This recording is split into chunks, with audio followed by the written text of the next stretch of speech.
오랜 세월 동안 침묵 속에 잠들어 있던 동방의 영적 나무는 과연 어디에 뿌리를 내렸는가?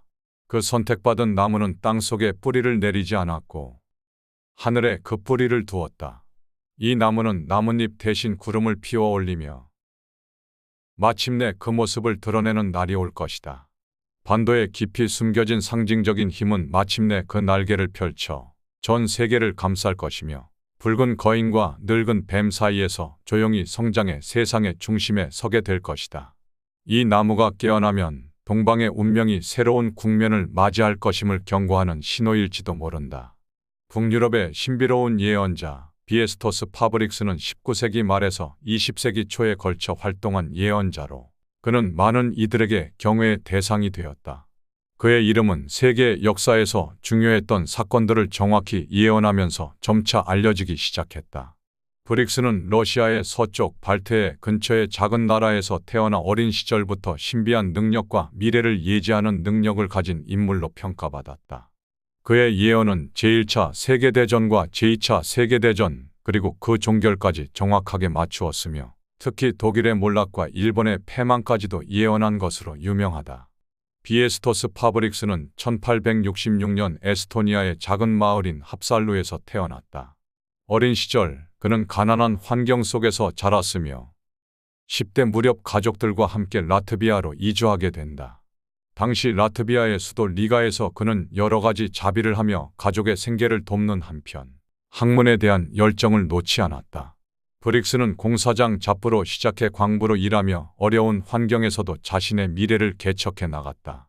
그의 삼촌은 리가에서 천문학 교수로 일했는데 브릭스는 그 삼촌 밑에서 천문학과 역사 그리고 종교에 대한 깊은 지식을 쌓게 되었다. 브릭스는 중앙아시아와 동아시아의 역사를 비롯해 천문학, 고대 켈트족의 전통, 기독교 신학 등 다양한 분야에 대한 해박한 지식을 갖추게 된다. 이러한 배경을 바탕으로 그는 점성술과 천체 현상에 대한 예언을 통해 미래를 내다보는 능력을 키워갔고 그의 예언은 점차 유럽 전역에서 유명세를 타게 된다. 특히 로마노프 왕조의 몰락과 사라예보 사건을 통해 제1차 세계대전의 발발 시점을 정확히 맞추면서 그의 명성은 더욱 높아졌다. 브릭스는 당시의 많은 중요한 사건들을 예언했으며 그 중에서도 1929년 미국을 중심으로 한 세계 대공황은 그의 대표적인 예언 중 하나였다. 당시 라트비아 총리였던 카를리스 울마니스는 브릭스의 예언을 토대로 1934년 쿠데타를 일으켜 라트비아의 대통령 자리에 오르게 되었다.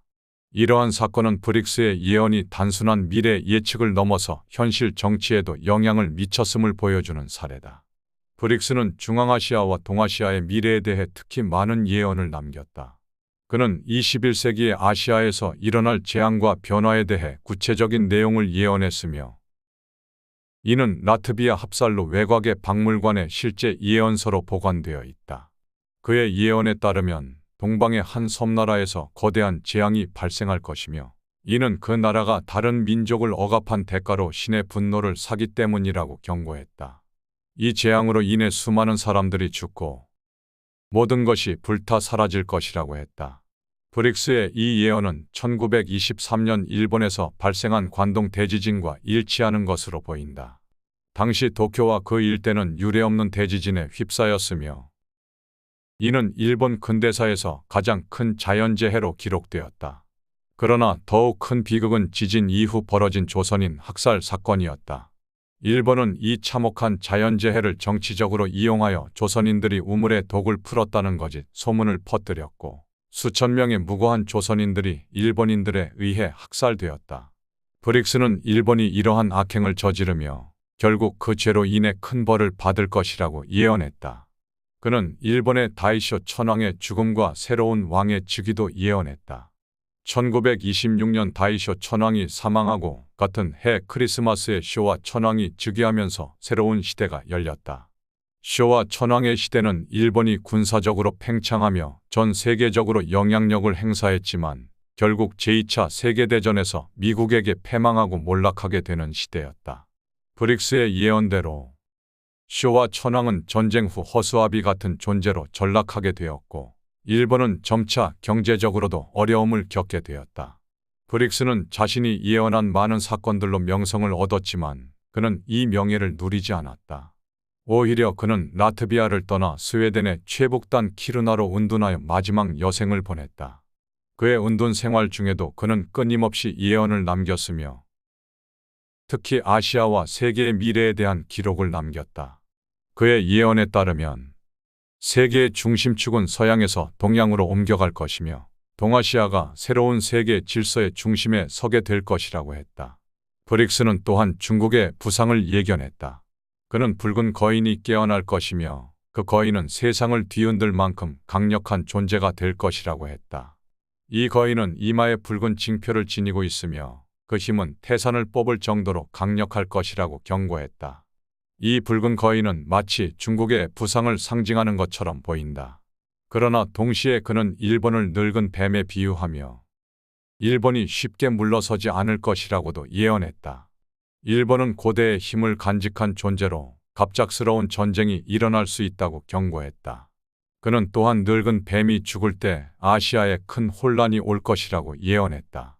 이는 일본의 몰락을 의미하는 것으로 풀이되며 일본은 결국 그들의 업보로 인해 분열과 멸망을 맞이하게 될 것이라고 한다.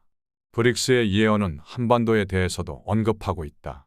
그는 오랜 세월 잠들어 있던 동방의 신목, 즉 한반도의 상징적인 존재가 깨어날 것이며 이 나무는 하늘에 뿌리를 내리고 세계를 감싸게 될 것이라고 예언했다.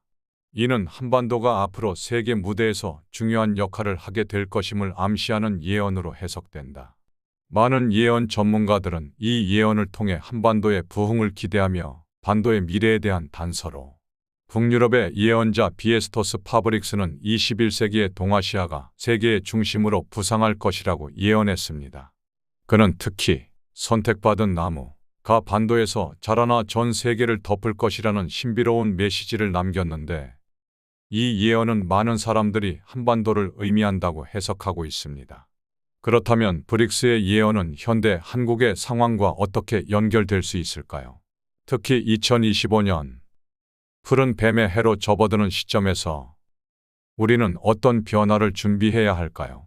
한국 경제는 최근 몇 년 동안 전 세계적인 경제적 불안정성과 맞물려 심각한 도전을 받고 있습니다. 코로나19 팬데믹 이후 글로벌 공급망 문제와 에너지 가격 상승, 인플레이션 등으로 인해 경제적 불확실성이 높아지고 있습니다. 브릭스는 예언 속에서 모든 나라가 뒤엉키고 큰 나라가 작아지며 작은 나라가 새롭게 태어나는 변화를 언급했습니다. 2025년 푸른 뱀의 해를 앞두고 한국 경제는 구조적 변화를 요구받고 있으며 이는 브릭스의 예언과 연결될 수 있습니다. 브릭스는 동방의 신목, 이 하늘에 뿌리를 내리고 구름을 피워 올린다는 상징적인 표현을 통해 한반도가 전 세계에서 중요한 위치를 차지하게 될 것이라고 예언했습니다.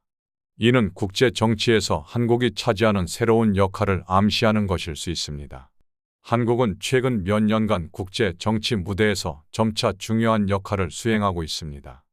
또한 북한과의 관계에서도 한반도의 평화와 통일을 위한 다양한 노력이 진행되고 있습니다.